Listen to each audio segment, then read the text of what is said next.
ಬಳ್ಳಾರಿಯಲ್ಲಿ ಬ್ಯಾನರ್ ವಿಚಾರಕ್ಕೆ ಘರ್ಷಣೆ ಫೈರಿಂಗ್ ಪ್ರಕರಣ 45 ಜನರನ್ನ ವಶಕ್ಕೆ ಪಡ್ಕೊಂಡಿದ್ರು. ಬಳ್ಳಾರಿ ಪೊಲೀಸರು ವಿಚಾರಣೆಯನ್ನ ಮಾಡಿದ್ರು. ವಿಚಾರಣೆ ವೇಳೆ ಮಹತ್ವದ ಮಾಹಿತಿಯನ್ನ ಕಲೆ ಹಾಕಿದ್ದಾರಂತೆ ಪೊಲೀಸರು. 45 ಜನರ ತೀವ್ರ ವಿಚಾರಣೆಯ ನಂತರ ಕೆಲವರನ್ನು ರಿಲೀಸ್ ಮಾಡಿದಾರಂತೆ. ಆಯ್ತು ನಡೀರಿ ನೀವು ಹೋಗಿ ಅಂತ ಕಳಿಸಿದಾರಂತೆ. ಒಟ್ಟು 45 ಜನರನ್ನ ತೀವ್ರ ವಿಚಾರಣೆಗೆ ಒಳಪಡಿಸಲಾಗಿತ್ತು. ಅಂದ್ರೆ ಈ ಘಟನೆ ನಡೀತಾ ಅಲ್ಲಿದ್ದವರು, ಕಲ್ಲು ಎಸಿತಾ ಇದ್ದವರು, ಜೈಕಾರ ಹಾಕ್ತಾ ಇದ್ದವರು, ಕೂಗ್ತಾ ಇದ್ದವರು, ತಳ್ತಾ ಇದ್ದವರು, ದಬ್ತಾ ಇದ್ದವರು, ಇದೆಲ್ಲ ವಿಡಿಯೋಸ್ಗಳು ಸಿಕ್ಕಿತ್ತು. ಸಿಸಿ ಕ್ಯಾಮ್ರಾದಲ್ಲಿ ಸಿಕ್ಕಿತ್ತು, ಕೆಲವರು ಮೊಬೈಲಲ್ಲಿ ಸೆರೆ ಸಿಕ್ಕಿತ್ತು, ಮಾಧ್ಯಮಗಳಲ್ಲಿ ಕೆಲವೊಂದಷ್ಟು ವಿಜುವಲ್ಸ್ಗಳು ಸಿಕ್ಕಿತ್ತು. ಇದೆಲ್ಲ ನೋಡಿ ಎಲ್ಲರೂ ಎತ್ತಾಕೊಂಡು ಬಂದಿದ್ರು. 45 ಜನರನ್ನ ಪೊಲೀಸರು ವಿಚಾರಣೆಗೆ ಒಳಪಡಿಸಿದ್ರು. ಈ ವಿಚಾರಣಾ ಸಂದರ್ಭದಲ್ಲಿ ಕೆಲವೊಂದು ಮಹತ್ವದ ಮಾಹಿತಿಗಳು ಸಿಕ್ಕಿದೆ ಅನ್ನೋದು ಗೊತ್ತಾಗ್ತಾ ಆಗಿದೆ. ಏನ್ ಮಹತ್ವದ ಮಾಹಿತಿ ಸಿಕ್ಕಿದೆ ಅನ್ನೋದ್ರ ಬಗ್ಗೆ ಮಾಹಿತಿ ಸಿಗ್ಬೇಕಾಗತ್ತೆ. ಆಮೇಲೆ ಕೆಲವರನ್ನ ವಿಚಾರಣೆ ನಡೆಸಿದ ನಂತರ ಆಯ್ತು ನಡೀರಿ ಅಂತ ರಿಲೀಸ್ ಮಾಡಿ ಕಳಿಸಿದಾರಂತೆ. ಆದ್ರೆ ಇನ್ನೂ ಕೆಲವರು ಪೊಲೀಸರ ವಶದಲ್ಲೇ ಇದ್ದಾರೆ ಅನ್ನೋದು ಗೊತ್ತಾಗ್ತಾ ಇದೆ. ಇವತ್ತು ಅಧಿಕೃತವಾಗಿ ಬಂಧನದ ಬಗ್ಗೆ ಪೊಲೀಸರಿಂದ ಮಾಹಿತಿಯನ್ನ ನೀಡಬಹುದು. ನಾವು ಯಾರನ್ನು ಬಂಧಿಸಿಲ್ಲ, ವಿಚಾರಣೆ ಮಾಡಿದೀವಿ, ಕಳಿಸಿದೀವಿ ಅಂತ ಹೇಳಿದ್ದಾರೆ. ಇಲ್ಲಿವರೆಗೂ ನಾವು ಯಾರನ್ನು ಈ ಪ್ರಕರಣಕ್ಕೆ ಸಂಬಂಧಪಟ್ಟಂತೆಗೆ ಬಂಧಿಸಿಲ್ಲ ಅನ್ನೋದನ್ನ ಪೊಲೀಸ್ ಇಲಾಖೆ ಹೇಳ್ತಾ ಇತ್ತು. ಕೆಲವರನ್ನು ವಿಚಾರಣೆಗೆ ಒಳಪಡಿಸಿದ್ದಾರೆ, ಕಳಿಸಿದ್ದಾರೆ. ನೀವು ಗಮನಿಸ್ತಾ ಇದ್ದೀರಲ್ಲ, ಈ ಥರದ ವಿಜುವಲ್ ಅಲ್ಲಿ, ಈ ಥರದ ವಿಡಿಯೋಸ್ಗಳಲ್ಲಿ ಯಾರ್ಯಾರು ಇದ್ದಾರೆ, ಅವ್ರಿಗೇನು ಎತ್ತ ಗೊತ್ತಾಗಿ ಅಂಥವ್ರನ್ನೆಲ್ಲ ಕರ್ಕೊಂಡು ಬಂದಿದ್ರು ವಿಚಾರಣೆಗೆ ಅಂತ. ಏನಾಯ್ತೋ, ಎಷ್ಟೊತ್ತಿಗೆ ಗಲಾಟೆ ಶುರುವಾಯಿತು, ಎಲ್ಲಿಂದ ಗುಂಡಿನ ಶಬ್ದ ಕೇಳಿಸ್ತು, ಯಾರ್ಯಾರು ಇದ್ರು, ಏನು ಎತ್ತ ಅಂತ ಮಾಹಿತಿಗಳು ಗೊತ್ತಿರುತ್ತಲ್ಲ. ಇದರಲ್ಲಿ ಕೆಲವರು ಏನು ತಪ್ಪೇ ಮಾಡ್ದೇನೆ ಇನ್ವಾಲ್ವ್ ಆದವರು ಇದ್ದಾರೆ, ಸುಮ್ಮನೆ ನೋಡೋಕ್ಕೆ ಅಂತ ಬಂದು ತಗ್ಲಾಕೊಂಡವರು ಇದ್ದಾರೆ. ಆದ್ರೂ ಕೂಡ ವಿಚಾರಣೆಗೆ ಒಳಪಡಿಸಬೇಕು. 45 ಜನರನ್ನ ವಿಚಾರಣೆಗೆ ಒಳಪಡಿಸಲಾಗಿತ್ತು. ಈ ಪೈಕಿ ಕೆಲವರನ್ನ ಬಿಟ್ಟು ಕಳಿಸಿದ್ದಾರೆ ಅನ್ನೋದು ಗೊತ್ತಾಗ್ತಾ ಇದೆ. ಇವತ್ತು ಪೊಲೀಸ್ ಇಲಾಖೆಯಿಂದ ಒಂದು ಅಧಿಕೃತವಾಗಿ ಮಾಹಿತಿ ನೀಡಬಹುದು. ಇಷ್ಟು ಜನರನ್ನ ನಾವು ವಿಚಾರಣೆಗೆ ಕರೆದಿದ್ವಿ, ಇಷ್ಟು ಜನರನ್ನ ಬಿಟ್ಟು ಕಳಿಸಿದ್ದೀವಿ, ಇನ್ನೊಂದಷ್ಟು ಜನ ವಶಕ್ಕೆ ಪಡ್ಕೊಂಡಿದ್ದೀವಿ, ಮೇನ್ ಲೀಡ್ ಅನ್ನೋದು ನಮಗೆ ಸಿಕ್ಕಿದೆ, ಇನ್ನೊಂದು ಮತ್ತೊಂದು ಅಂತ ಹೇಳ್ಬೋದು. ಒಟ್ಟಿನಲ್ಲಿ ಅಲ್ಲಿ ಕಾರ್ಯಕ್ರಮ ನೋಡೋದಕ್ಕೆ ಅಂತ ಹೋದವರು, ಅಭಿಮಾನಿಯಾಗಿ ಹೋದವರು, ಕಾರ್ಯಕರ್ತರಾಗಿ ಹೋದವರು, ಸುಮ್ಮನೆ ಯಾರೋ ಕರ್ಕೊಂಡು ಹೋದ್ರು ಅಂತ ಅವ್ರ ಜೊತೆಲಿ ಹೋದವರು, ಸುಮಾರು ಜನ ಈಗಲೂ ಆತಂಕದಲ್ಲಿದ್ದಾರೆ.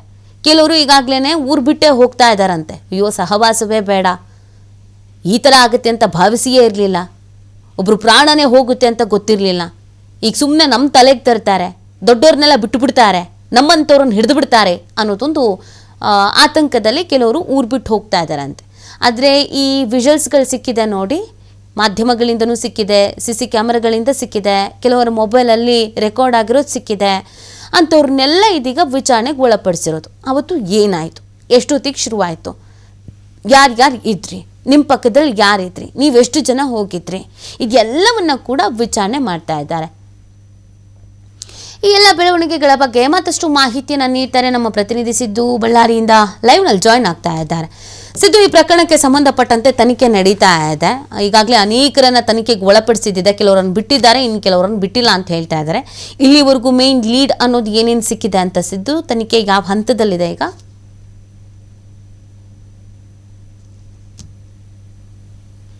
ಖಂಡಿತವಾಗ್ಲೂ ನೀತಿ ಗಲಾಟೆ ಏನು ಬ್ಯಾನರ್ ಹಾಕೋ ವಿಚಾರಕ್ಕೆ ನಡೆದಂತ ಗಲಾಟೆಯಲ್ಲಿ ಯಾರೆಲ್ಲ ಭಾಗಿಯಾಗಿದ್ರು ಅನ್ನುವ ನಿಟ್ಟಿನಲ್ಲಿ ಈಗ ಪೊಲೀಸರು ಕೂಡ ಒಂದು ತನಿಖೆ ಮಾಡಲಾಗ್ತಾ ಇದೆ. ಅದು ಯಾವ ರೀತಿ ಹಂತದಲ್ಲಿ ಅಂದ್ರೆ, ಕೆಲವೊಂದಿಷ್ಟು ಸಿಸಿಟಿವಿ ವಿಜುವಲ್ಗಳನ್ನ ಮತ್ತು ಸೋಷಿಯಲ್ ಮೀಡಿಯಾದಲ್ಲಿ ವೈರಲ್ ಆಗಿದಂತ ವಿಡಿಯೋಗಳನ್ನ, ಮಾಧ್ಯಮಗಳಲ್ಲಿ ಪ್ರಸಾರ ಆದಂತ ವಿಡಿಯೋಗಳನ್ನ, ಕೆಲವೊಂದಿಷ್ಟು ಮೊಬೈಲ್ ಅಲ್ಲಿ ಸೇರಿದಂತ ವಿಡಿಯೋಗಳನ್ನ, ಆ ವಿಡಿಯೋಗಳನ್ನ ಮಾಹಿತಿ ಆಧಾರದ ಮೇಲೆ ಯಾರೆಲ್ಲ ಭಾಗಿಯಾಗಿದ್ರು, ಒಂದು ಕಡೆ ಜನಾರ್ದನ್ ರೆಡ್ಡಿ ಬೆಂಬಲಿಗರು, ಇನ್ನೊಂದು ಕಡೆ ಭರತ್ ರೆಡ್ಡಿ ಬೆಂಬಲಿಗರನ್ನ ಈಗಾಗಲೇ 45ಕ್ಕೂ ಹೆಚ್ಚು ಜನರನ್ನ ಅಲ್ಲಿ ಕರೆತಂದು ವಿಚಾರಣೆ ಮಾಡಲಾಗಿದೆ. ಯಾವ ರೀತಿ ಅಂದ್ರೆ, ಈ ಘಟನಾ ನಡೆದಂತ ಸಂದರ್ಭದಲ್ಲಿ ನೀವು ಅಲ್ಲಿ ಯಾಕೆ ಹೋಗಿದ್ರಿ, ನಿಮ್ಮನ್ನ ಯಾರಾದ್ರೂ ಕರೆಸಿದ್ರ, ಯಾಕಲ್ಲಿ ಹೋದ್ರಿ, ಕಲ್ಲು ಯಾರು ತೂರಾಟ ಮಾಡಿದ್ರು, ನಿಮ್ಮ ಪಕ್ಕದಲ್ಲಿ ಯಾರಾದ್ರೂ ಕಲ್ಲು ತೂರಾಟ ಆಯ್ತಾ, ನಿಮ್ಗೆ ಈ ಘಟನೆ ಎಷ್ಟು ಗಂಟೆಗೆ ಗೊತ್ತಾಯ್ತು, ಯಾರೆಲ್ಲ ಹೋಗಿದ್ರಿ, ನಿಮ್ಮ ಸ್ನೇಹಿತರ ಜೊತೆಗೆ ಹೋಗಿದ್ರ ಅನ್ನುವಂತ ಪ್ರಶ್ನೆಗಳನ್ನ ಪೊಲೀಸರು ಕೂಡ ಅಲ್ಲಿ ಘಟನಾ ಏನು ಭಾಗಿಯಾಗಿದ್ರು ಅವ್ರಿಗೆ ಪ್ರಶ್ನೆಯನ್ನ ಸಹ ಮಾಡಿದ್ದಾರೆ. ಜೊತೆಯಾಗಿ ನಿನ್ನೆ ನಡೆದಂತ ಏನು ಇವ್ರನ್ನ ಪರಿಶೀಲನೆ ಮಾಡಿದ ಚೆಕ್ ಮಾಡುವಂತ ಸಂದರ್ಭದಲ್ಲಿ ಈಗ ಒಂದಿಷ್ಟು 8 ಜನರನ್ನ ಈಗ ಪೊಲೀಸರು ಕೂಡ ವಶಕ್ಕೆ ಪಡ್ಕೊಂಡಿದ್ದಾರೆ. ಮಿಕ್ಕಿರೋರನ್ನ ಅವ್ರಿಗೆ ಕೇಳಿ ಆ ಮಾಹಿತಿಗಳನ್ನ ಪಡೆದುಕೊಂಡು ಮತ್ತೆ ಕಳಿಸಿದ್ದಾರೆ ಅನ್ನುವಂಥದ್ದು ಕೂಡ ತಿಳಿದು ಬಂದಿದೆ. ಇದರ ಜೊತೆಯಾಗಿ ಈಗ ಕೆಲವೊಂದಿಷ್ಟು FIR ಗಳು ಕೂಡ ಆಗಿದೆ. ಒಂದು ಜನಾರ್ದನ್ ರೆಡ್ಡಿ ಅವರ ಅಪೋಸಿಟ್ ಆಗಿ ಭರತ್ ರೆಡ್ಡಿ ಅವರು ಕೂಡ FIR ಅನ್ನ ಮಾಡಿದ್ದಾರೆ. ಅದರಲ್ಲೂ 3 FIR ಆಗಿದೆ. ಜೊತೆಗೆ ಒಂದು ಪೊಲೀಸರವರೇ ಒಂದು ಸೋಮೋಟ್ ಕೇಸನ್ನ ಹಾಕೊಂಡಿದ್ದಾರೆ. ಇನ್ನು ಇದರ ಅಪೋಸಿಟ್ ಆಗಿ ಜನಾರ್ದನ್ ರೆಡ್ಡಿ ಅವರು ಕೂಡ ಒಂದು ಭರತ್ ರೆಡ್ಡಿ ಅವರ ಅಪೋಸಿಟ್ ಆಗಿ ಒಂದು FIR ಅನ್ನ ಮಾಡಲಾಗಿದೆ. ಆ FIR ಕೂಡ ಈಗ ಆಗಿರುವಂತದ್ದು.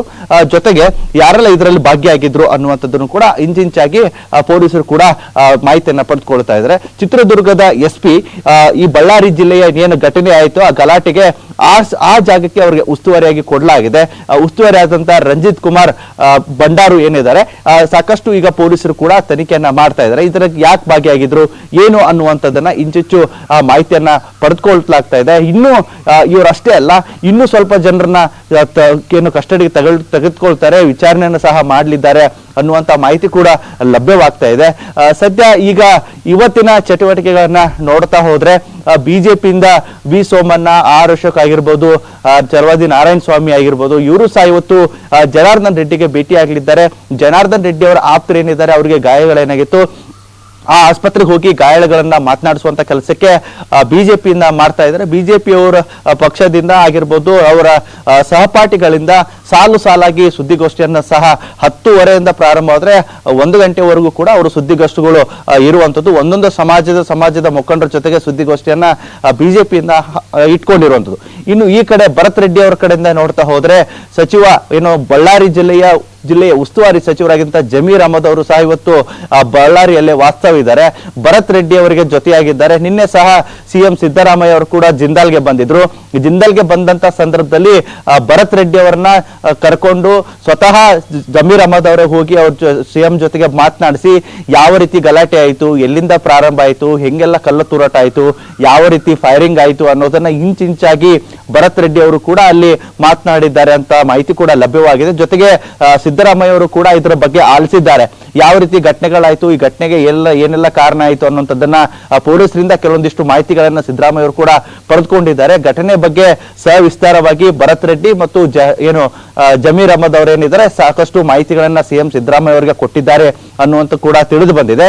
ಏನು ಭರತ್ ರೆಡ್ಡಿಗೆ ಸಾಥ್ ಕೊಡುವ ನಿಟ್ಟಿನಲ್ಲಿ ಅಂದ್ರೆ ಕೆಲವೊಂದಿಷ್ಟು ಕಾಮಗಾರಿಗಳನ್ನ ಇವತ್ತು ಇಲ್ಲಿ ಬಳ್ಳಾರಿಯಲ್ಲಿ ಜಮೀರ್ ಅಹಮದ್ ಅವರು ಕೂಡ ಚಾಲನೆ ನೀಡುವ ಜೊತೆಗೆ ಬಳ್ಳಾರಿಯ ಏನು ಭರತ್ ರೆಡ್ಡಿಗೆ ಏನಿದ್ದಾರೆ ನಾನು ನಿನಗೆ ಸಾಥ್ ಇದ್ದೀನಿ ಅನ್ನುವ ನಿಟ್ಟಿನಲ್ಲಿ ಮತ್ತು ಈ ಯಾವ ರೀತಿ ಈ ಘಟನೆ ಗಲಾಟೆ ಏನಾಯ್ತು ಈ ಗಲಾಟೆಯನ್ನ ನಿಭಾಯಿಸುವ ನಿಟ್ಟಿನಲ್ಲಿ ಇವತ್ತು ಇಲ್ಲೇ ಇರುವಂತದ್ದು ಕೂಡ ಇದೆ. ಜಮೀರ್ ಅಹಮದ್ ಅವರು ಇವರ ಜೊತೆಯಾಗಿ ಸಾಥ್ ಕೊಟ್ಟಿದ್ದಾರೆ. ಇದೆಲ್ಲವನ್ನ ನೋಡ್ತಾ ಹೋದ್ರೆ ಸಾಕಷ್ಟು ಇವತ್ತು ಬಳ್ಳಾರಿಯಲ್ಲಿ ಸಾಲಾಗಿ ಸುದ್ದಿಗೋಷ್ಠಿಗಳಾಗಿವೆ.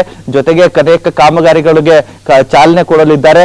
ಇನ್ನು ಈ ಘಟನೆಗಳಿಗೆ ಸಂಬಂಧಪಟ್ಟಂತೆ ಅನೇಕ ರಾಜಕೀಯ ಪ್ರಮುಖ ಮುಖಂಡರು ಸಹ ಬರುವ ಸಾಧ್ಯತೆಗಳು ಕೂಡ ಇದೆ. ಇದೆಲ್ಲವನ್ನ ಹೊರತುಪಡಿಸ್ತಾ ಹೋದ್ರೆ ಗಲಾಟೆಗೆ ಸಂಬಂಧಪಟ್ಟಂತೆ ಈಗಾಗಲೇ ಸಾಕಷ್ಟು ಪೊಲೀಸರು ಕೂಡ ತನಿಖೆಯನ್ನ ಚುರುಕಾಗಿ ಮಾಡ್ತಾ ಇದ್ದಾರೆ. ಯಾರೆಲ್ಲ ಭಾಗಿಯಾಗಿದ್ರು ಅವರನ್ನ ಇನ್ನೂ ಕಸ್ಟಡಿಗೆ ತೆಗೆದುಕೊಂಡು ಹೆಚ್ಚಿನ ತನಿಖೆಯನ್ನ ಸಹ ಮಾಡುವ ಸಾಧ್ಯತೆ ಕೂಡ ಇದೆ ಅಂತ ಹೇಳ್ಬೋದಾಗಿದೆ. ನೀತಿ, ಫೈನ್, ಥ್ಯಾಂಕ್ ಯು ಸಿದ್ದು ತಮ್ಮ ಡೀಟೇಲ್ಸ್ಗಾಗಿ.